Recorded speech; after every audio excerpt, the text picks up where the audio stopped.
So this is our first SAT cram session, and my goal is to get each of these down to 5 minutes apiece, so let's see.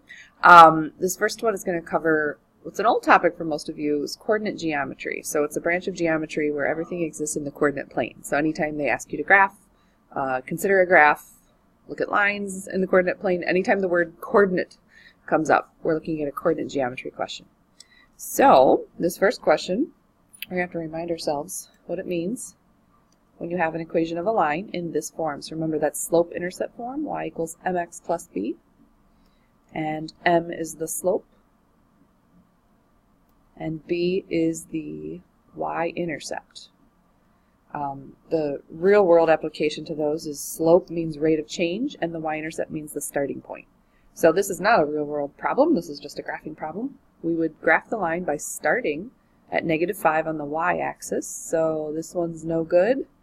This one's no good, and these two are my only options, because see where they're starting down here at -5? And then the next thing I have to consider is that my slope is a positive 2/1, so that means it rises up 2 units for every 1 unit it goes over. So out of these two options, D is our only appropriate choice. This is still a linear equation, a graph in the coordinate plane of a line, and it's a real-life application this time. So instead of y equals mx plus b, let's think of it as y equals the rate of change times, I'm going to say x, but it's not going to be x in a minute, and then plus your starting point. So this question, yeah, it is a word problem, but word problems don't mean difficult problems, guys. Let's look. Instead of x, they call this axis the time axis, and then instead of y, they call this distance traveled. So the graph above shows the distance traveled by m minutes on a conveyor belt. Which of the following equations correctly relates d and m? So instead of x and y. So they all start with d equals, so that's good. Well, kind of good. They're all correct so far. And I notice that the starting point is at 0, 0. So this thing right here in our equation should be like a +0. So you're out and you're out. The only last final thing to consider here is the rate of change. So I see it goes up 2/1. Man, that's weird. They both had slope of 2/1 the last two questions. Coincidental, guys. Alright, so as long as you remember, slope is rise over run. It's a very key ingredient to slope, which means how far it travels vertically versus how far it travels horizontally. And typically, knowing the difference between a positive and negative slope by look, positive slope going uphill and negative slope going downhill. I did that wrong.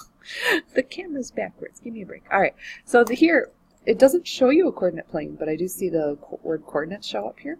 And it's not an equation this time, it's an inequality.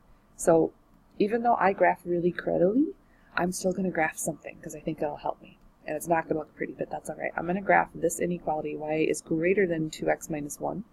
It's not going to look great, but I know it's going to start at -1, and it's going to travel up 2/1, up 2/1. And it's a dashed line for the boundary line because it's not equal to. Now I'm supposed to be graphing everything greater than that line, so I would have been shading everything above this line. We'll get back to that in a minute. Now this one is not quite solved, so I'm going to divide by 2, and then I get x is greater than 5/2, which is 2.5. So x equals 2.5 would be like yonder. And again, it's a dashed boundary line.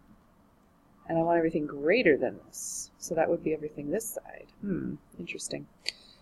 The only part we would have been shading is this little segment up here, huh? So then the question they have for us is, which of the following consists of the y-coordinates of all the points that satisfy this system? So it's got to be y-coordinates that are up in this black region that I graphed. So if I could figure out how high up this was, I think we'll be good to go. And I could probably estimate it off of the picture. So I'm pretty sure, even with my cruddy graph, I can guess which one's correct here, but if I'm not 100% sure and I want to find it geometry-based, or algebra-based actually, I could take x equals 2.5 and plug it in right here.